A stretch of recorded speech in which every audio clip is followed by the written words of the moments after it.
2000 mi piace e scrivetemi qui sotto nei commenti le vostre prime 4 in classifica. E voglio! Siamo qui oggi con un nuovo video. Oggi penso uno dei video più attesi non sul mio canale, proprio dalla community sportiva di YouTube Italia, di questo social. Io sono in realtà la mia seconda prediction. La prima non è andata benissimo, ma ha portato molto bene, perché la mia prima prediction fatta su YouTube ha portato il Napoli a vincere lo scudetto dopo 33 anni, quindi è andata benissimo. L'ho messo al quarto posto l'anno scorso, vediamo quest'anno dove lo posizionerò. Però prima di tutto io vi chiedo di lasciare tanti mi piace, almeno 2000 per questo contenuto. Commentate qui sotto e fatemi sapere le vostre classifiche e anche cosa ne pensate della mia classifica finale. E iscrivetevi al canale, è gratis. Siamo arrivati a 34.000 iscritti e non so più come ringraziarvi. Guardiamo i 40.000 e arriviamoci insieme, quindi iscrivetevi proprio in questo preciso istante. E nulla, andiamo dentro con la mia prediction della nuova stagione di Serie A, quindi come sarà per me la classifica 2023-2024.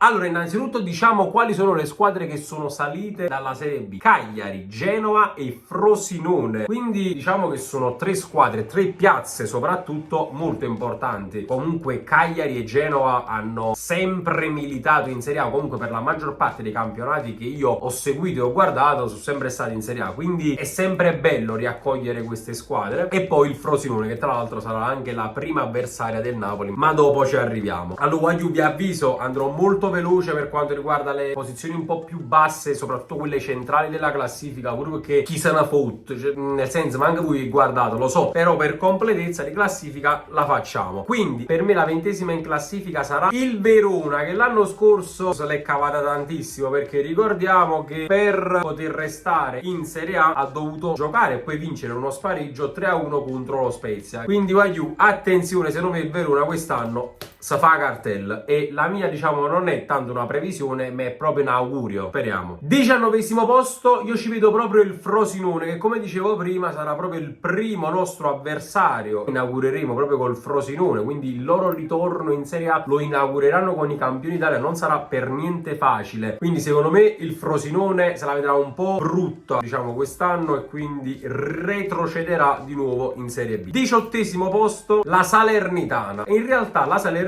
la do per la seconda volta spacciata. L'anno scorso pure l'ho data in Serie B e invece comunque si è salvata. Quindi amici salernitani, probabilmente potrà essere anche quest'anno di buon auspicio questa mia prediction. Tra l'altro qualche giorno fa il vostro allenatore Paolo Sosa ha anche dichiarato che serve qualche rinforzo in più per la squadra, quindi secondo me pure sul mercato la Salernitana non sta facendo benissimo. Testuali parole, Paolo Sosa ha detto: servono 7 rinforzi, qualche centrocampista, qualche attaccante, qualche difensore, quindi un po' in tutte le parti serve un guaiatil. E quindi andando molto velocemente, diciamo 17ª, 16ª e 15ª in classifica, che sono rispettivamente Lecce, Cagliari e Genova. Quindi il Genova che risale secondo me si può salvare, perché l'errore che hanno commesso, che li ha portati poi ad andare in Serie B, non lo commetteranno più. Anna mi sa che va fa bene. E poi ci sono Lecce e Cagliari 14ª, 13ª e 12ª, saranno rispettivamente Empoli, Bologna e Monza. Tra l'altro io nella scorsa prediction proprio il Monza azzeccai, se non mi sbaglio arrivo 14º. Tra l'altro il Monza bella squadretta, l'abbiamo pure visto al trofeo Berlusconi contro il Milan. Comunque il Milan sì, ha vinto il trofeo, però ai rigori se l'è giocata fino alla fine. Abbiamo visto che però ultimamente hanno perso uno dei perni proprio fondamentali della difesa, Augusto, che è andato all'Inter, ma dopo ci arriviamo. Però secondo me resta una buona squadretta da centro classifica. Andiamo sempre più su e arriviamo a vedere l'11ª, la 10ª e la 9ª posizione, secondo me da chi saranno occupate: Torino, Udinese e Sassuolo. Quindi il Sassuolo che sfiora delle posizioni veramente molto importanti della classifica con la sua 9ª posizione. Per me all'8ª posizione, quindi un gradino più in alto, ci arriverà la Fiorentina, che giocherà praticamente lo stesso campionato dell'anno scorso, perché anche l'anno scorso è arrivata 8ª. Ecco qui. Quindi da questo punto in poi andremo a parlare della zona europea. Per me al 7° posto ci arriva la Lazio di Maurizio Alessio Sarri, quindi sarebbe un downgrade clamoroso rispetto all'anno scorso. Perché l'anno scorso sappiamo che, a parte ha giocato benissimo, ha dato filo da torcere a tutti, anche al Napoli, tra l'altro ci ha pure battuto qua in casa con un gol di Vesino, casi ufati, 10 volte non ci viene mai David, e quindi passi molto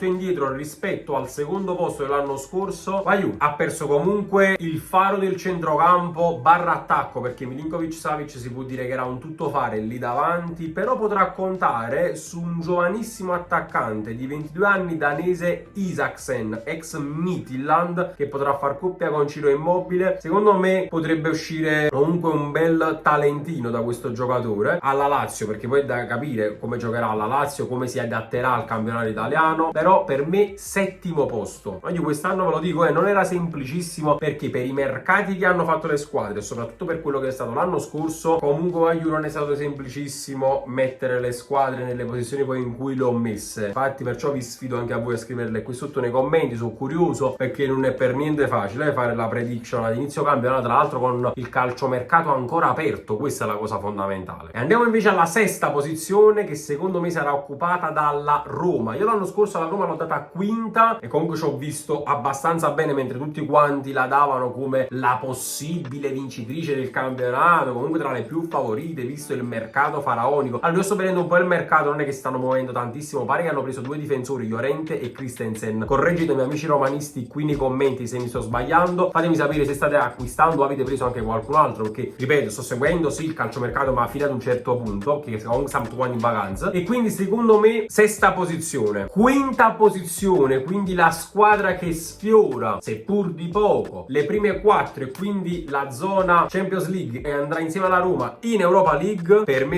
sarà la Juve. La Juve di Allegri, che l'anno scorso è arrivata a settima addirittura con penalizzazioni varie, sappiamo tutta quanta la storia. Io anche in questo caso il mercato sì lo sto vedendo, ma veramente si stanno facendo pochissimi colpi, anzi ho visto che Giuntoli più che altro ha fatto dei bei colpi ma in uscita. Secondo me la Juve non c'entrerà la Champions League, nonostante, questo è un punto a loro favore, non hanno competizioni europee perché sono state escluse anche dalla Conference, e questo potrebbe essere un punto, ripeto, a loro favore, perché non hanno troppi sbatti durante la settimana quando ci sarà appunto da giocare la Conference, l'Europa League, la Champions League, tutte le competizioni europee varie. Hanno solo la Coppa Italia, che tra l'altro nei vari incroci ci potremo beccare proprio noi contro la Juve. Ed ecco qui che andiamo dunque ad analizzare quello che sarà l'Olimpo di questa nuova Serie A 23-24, di quelle che saranno le magnifiche 4 della Champions League. C'è curiosità, penso, da parte vostra nel capire secondo me chi sarà la quarta. Poi io ve la dico subito, che per me potrebbe essere la sorpresa barra mina vagante di questo campionato, l'Atalanta. L'Atalanta secondo me ha fatto comunque un bel mercato, ha preso Touré e soprattutto Scamacca, tanto desiderato dall'Inter, corteggiato dagli interisti, però è andato comunque a vestire sì quei colori ma quelli dell'Atalanta, quindi è andato a Bergamo, ha sposato secondo me un bel progetto, un progetto ambizioso per l'anno prossimo, quindi per me andrà in Champions League come quarta. Le prime 3 invece quali saranno? Lo potete ben intuire, ma io partirei dalla prima, così subito ce la togliamo da mezzo, ci togliamo il pensiero. Per me la prima resterà questa qui. Allora io volevo fare un video abbastanza scaramantico, ok, perché l'anno scorso mi è andata bene, ho detto quarto posto l'anno scorso, alla fine dal quarto siamo arrivati primi, però non posso fare il falso e l'ipocrita. È vero che comunque la squadra vincitrice del campionato parte un gradino sopra tutte le altre nel campionato nuovo, pure quando l'Inter vinse il campionato 2 anni fa tutti quanti pensavano che l'Inter comunque partisse favorita l'anno successivo, poi invece l'ha vinto il Milan. Stessa cosa il Milan l'anno scorso, tutti quanti c'erano favoriti, poi l'ha vinto il Napoli. Non vorrei che pure quest'anno si ripetesse questa situazione. Io mi auguro per la mia squadra, per i miei colori, per la mia città, di poter rivivere un'altra emozione grandissima come quello che abbiamo visto quest'anno. Abbiamo fatto diversi acquisti secondo me molto buoni, come Cajusta a centrocampo, Nathan a difesa al posto di Kim, senza poi considerare quelli che sono stati anche gli acquisti effettivi di Raspadori e di Simeone e di Gollini a porta. Dovesse arrivare, e ripeto lo sto registrando il 12 agosto questo video, Veiga, dovesse anche anche rimanere Zielinski o Ayew, penso che facciamo il centrocampo più forte della Serie A, almeno sulla carta, a mani basse, seguito poi da quello dell'Inter. Ecco, quindi arriviamo alle due milanesi. Per me l'Inter arriverà terza e quindi a questo punto il Milan secondo. Penso che sulla carta il Milan ha fatto il mercato più ricco di tutta la Serie A, ha acquistato veramente tantissimi calciatori, ne ho segnato qui qualcuno perché se no li dimenticavo: Chukwueze, Okafor,